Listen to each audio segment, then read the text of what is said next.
celle-là parce que les enfants ils paraissent vraiment très très petits sur la photo. Les immeubles paraissent gigantesques.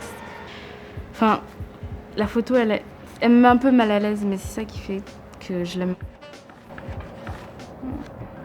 Celle-là par exemple. Et celle-là aussi. Les 20 ans de Josette Gentilly, 1947.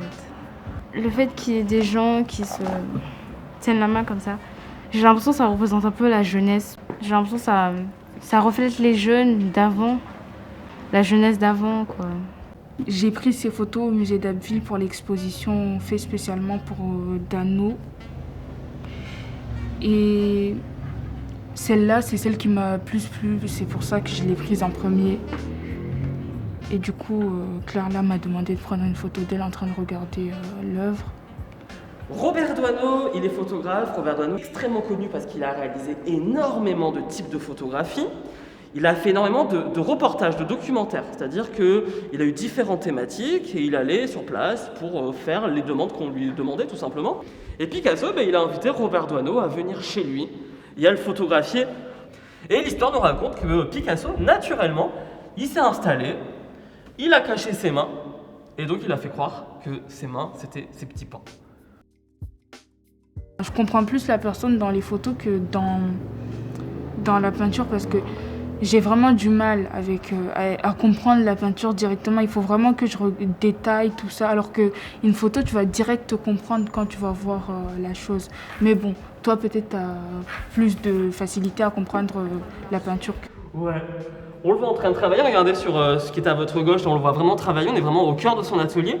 Georges Braque, il avait un atelier chez lui à Varangeville et il avait un atelier à Paris. Parce que Georges Braque, il faisait moitié-moitié. Moitié en Normandie, moitié à Paris.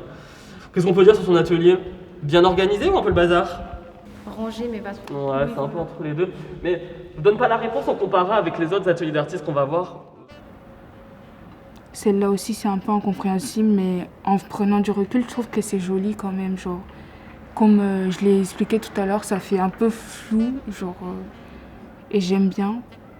Parce qu'on voit pas clairement ce qui est dessus, alors que sur la photo de base, on voit clairement ce qui est dessus. Alfred Manessier, donc c'est le monsieur qu'on avait en photo, c'est avec le pull épais là. C'est un monsieur qui fait de l'art abstrait. On dit même que c'est un monsieur qui fait de l'art non figuratif.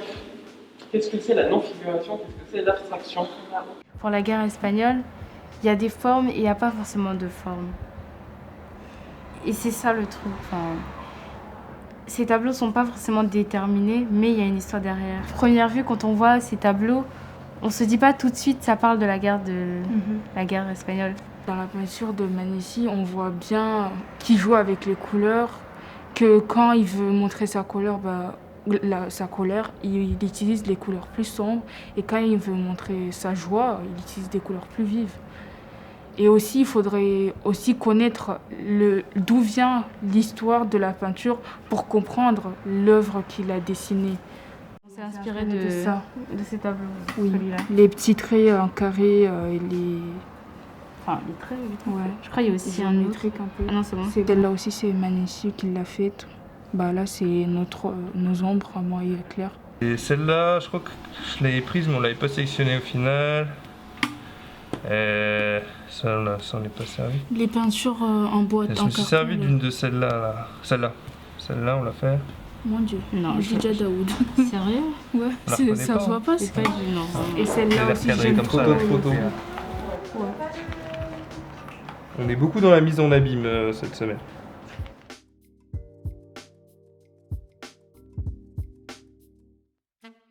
On a un peu mis en scène notre atelier, pris des photos et ensuite remis ça sur les panneaux.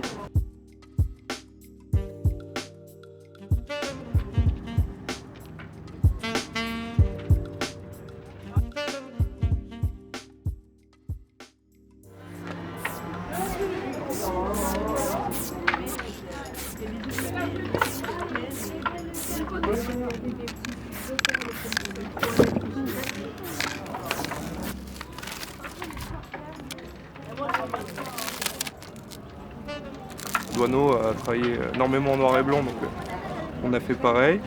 L'autre point commun, là c'est aussi sur l'aspect plus graphique que amène les petits éléments noirs et blancs faits au scotch qui rappellent plutôt la Manessier et l'aspect graphique de Manessier.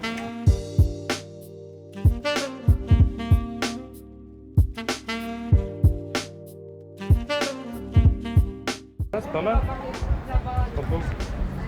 C'est magnifique.